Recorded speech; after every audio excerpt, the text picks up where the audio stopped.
Hello everyone and welcome back to the Common Sense Crypto channel. As with you always, this is Rich doing another video today on XRP. So I hope you're all having a wonderful day today wherever you are in this great world. We're going to talk about XRP. I'm also going to talk about some of the real world events that are happening right now as well. So this comes from Michael Branch, XRP News Today. XRP Healthcare announces another major stride in mergers and acquisitions appointing. I just said in that last video that there's a lot of growth on the XRP ledger. XRP Healthcare is one of the projects building out. Now, people said they looked into this and it's still very expensive. I think the cost will come down as XRP Healthcare pushes into more and more countries. I think this is going to be something big over time. This comes from Zoom. Should be pretty obvious by now, but many don't see it. HSBC plays a huge role in XRP and the new financial system's timeline. Pool told us ages ago. Just in, HSBC starts offering services for China's digital yuan CBDC to both corporate and retail customers. Like I said, China will be using XRP. Ripple has rails set up in every single BRICS country. And this shows you the ties to HSBC. Chris Larsen, executive chairman of Ripple, has been a part of HSBC's Technology Advisory Board since January 17th, 2017. It's a no-brainer why HSBC wanted to partner with Ripple indirectly for tokenized real-world assets and securities. You know, when you see something like this, it shows you how big it actually is. You know, Ripple has rails in every single BRICS country already. And 59 countries now show interest to join the BRICS in 2024. You know, the BRICS are going to continue to expand because every single country right now wants to push away from the US dollar. Just in, Russia says, unlike the West, the goal of BRICS is to unite countries and create fair opportunities for every state. What BRICS is doing is it's giving countries a level playing field. And like I said, they're not looking for war. They're looking to work together into the future. They want these countries to have a level playing field. Russia and Venezuela signed oil and gas trade deal, ignoring U.S. sanctions. BRICS Plus expanding to 22 countries. You know, these countries don't even care about U.S. sanctions anymore. Once they have a path forward, they could just break away from the U.S. dollar, break away from the sanctions, because the U.S., every one of these countries watch the U.S. bully other countries, and they're fed up with it. They're looking for a better path forward. BRICS as gold, Ethereum as digital oil. The narrative is starting to shift around Ethereum. And that's how you know the ETH ETFs are coming. Expect the narrative to get even bigger once we get closer to those going live. And, I think the ETH ETFs could actually bring about alt season. That could be the beginning of alt season. But, I also look at this as the distraction. This is what they want the normies out there to believe. Once they get into crypto, put your money into Bitcoin and Ethereum. Stay away from XRP and utility-driven cryptocurrencies. A shift is going to happen in this space. Wait and see. This comes from Cyprus. Key takeaways from ANZ Bank representative. Adoption will be gradual, then sudden. That gradual may take longer than we hope or wish. We are at the tipping point. They keep telling you the same thing. It's going to be slow, and then all of a sudden, it's going to happen. And that's what I see coming, because everybody seems to be getting everything put in place right now for something to happen very fast. Take a listen to what he says right here. and digital assets are the future of finance, really, for many, many asset classes. Yes, the regulation needs to evolve and mature. And certainly there needs to be critical mass of both buyers and sellers and lenders and borrowers. But as more banks like ANZ get involved with the services I described around tokenization and smart contract provision, wallet infrastructure, if that's coming from a trusted counterparty like a bank, like ANZ, our customers are going to be much more inclined to reveal to themselves the benefit of fast settlement times, very low transaction costs. It's going to be gradual, then sudden. And I think that's the evolution. Now, that gradual may take longer than we hope or wish, but I do think there will be a tipping point benefit of fast settlement times. Take notice what he said leading up to that. He said fast, cheap, and secure. He also talked about tokenization and custody. What he's talking about is utility, and it's going to happen, and it's going to happen suddenly. This comes from Mr. Mann. Basel III is a global regulatory framework for banks to improve their ability to absorb financial and economic shocks. It requires banks to hold more and higher quality capital, introduces new liquidity requirements, enhances risk coverage, and strengthens governance and transparency. BIS Basel III, January 1st, 2026. EU Basel III, July 1st, 2025.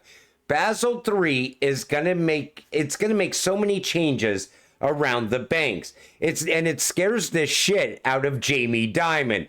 That's how you know Basel III is gonna change the entire landscape of banking going forward. This also comes from Mr. Mann. The steps taken for traditional finance players to begin their crypto usage. Do you know which players are at which steps?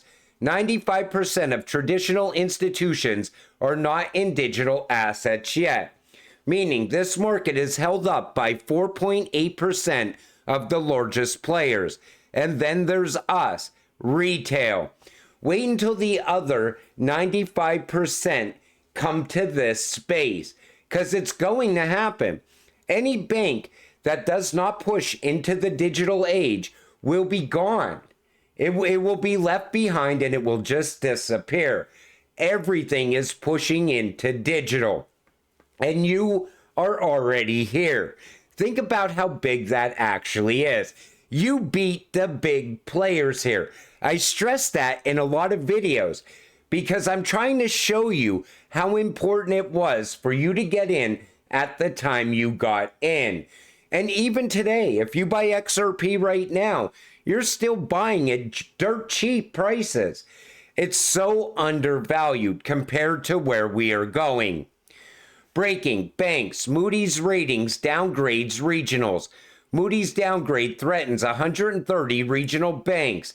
$10 billion to $100 billion market cap banks at risk due to high commercial real estate exposure. You know, I was talking about the commercial real estate about a year ago, and people in the comments section back then were saying, come on, Rich, you know they're already going to fix the commercial real estate. In fact, they didn't fix anything. It only got worse. Go on YouTube and watch any video where people are driving through major cities. All the commercial real estate is empty. They look like ghost towns. And that's been going on for a while now, and it continues to happen. More and more stores are closing. You know, brick and mortar is becoming something of the past. Most people don't even go to the store anymore. They just order whatever they want online, and it shows up at their door. And the banks are in trouble if they're tied to commercial real estate. And we knew this was coming a year ago as well. They want regional banks failures and consolidation of the system, which is why they're ending BTFP.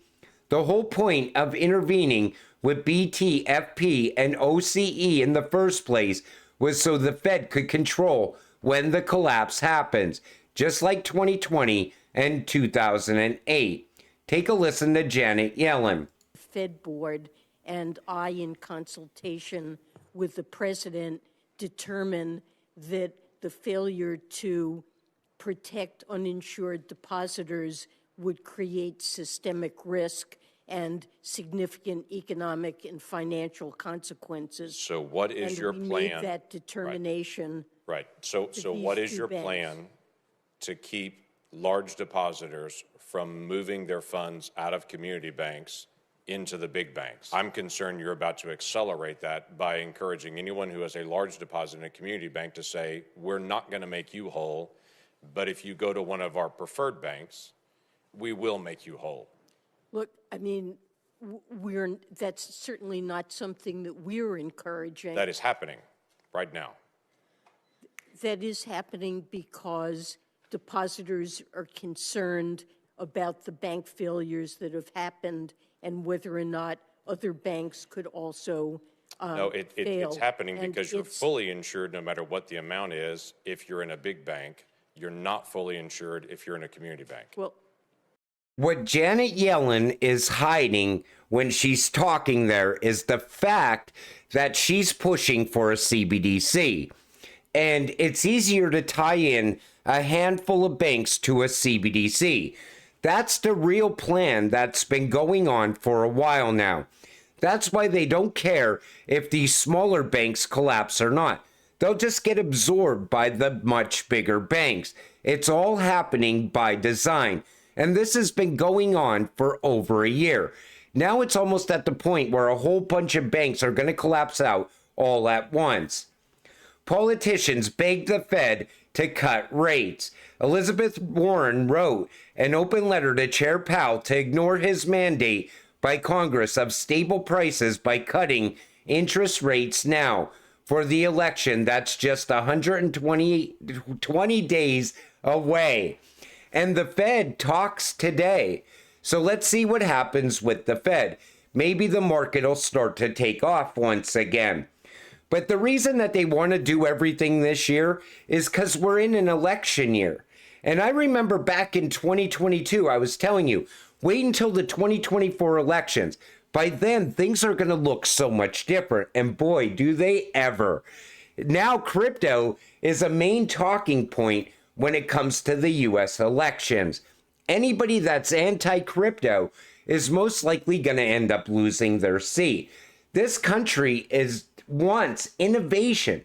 The people in this country, they want change.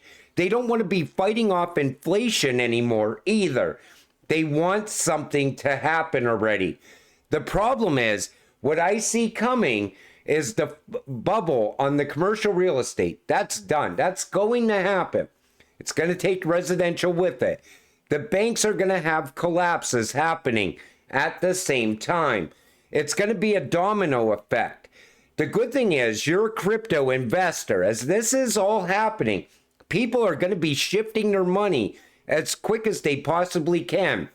Some of that money is going to end up in gold and silver, but some of it is also going to come to crypto.